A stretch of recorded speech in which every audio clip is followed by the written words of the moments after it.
Hi hello నమస్తే welcome back to our channel Lalo set.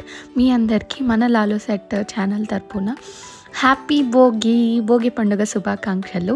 అయితే ఇదైతే మా రోడ్లో వేసుకుంటున్న భోగి పండుగ ముగ్గులు అనమాట. సో ఇవన్నీ మీకు చూపిద్దామని చెప్పి సంక్రాంతి సందడి ఎలా ఉంది మా రోడ్లో అని చెప్పేసి ముందు రోజు నైట్ అందరూ ముగ్గుల దగ్గర పడే కుస్తీలను చూపిస్తున్నాను అనమాట. సో అందరు వాకిళ్ళు అందంగా అలంకరించుకొని ముగ్గులు పెట్టుకొని అంత మంచిగా అనిపించింది. అందరూ వాళ్ళ ముగ్గులు అయిపోయిన తర్వాత అందరు ముగ్గులు ఎలా ఉన్నాయని చూసుకుంటూ వెళ్తారనమాట రోడ్లో. అప్పుడు జరుగుతున్న డిస్కషన్స్ బ్యాక్గ్రౌండ్లో వినిపిస్తే వినండి. బాగుండేది ఆవు కనిపించేది, అది ఆవు ఎద్దు కనపట్ల ఎద్దు అదిగో అదే పట్ట మీద నడు మీద గొడ్డది. మీరందరు భోగి పండుగ ఎలా జరుపుకుంటున్నారో నాతో కామెంట్స్లో చెప్పండి.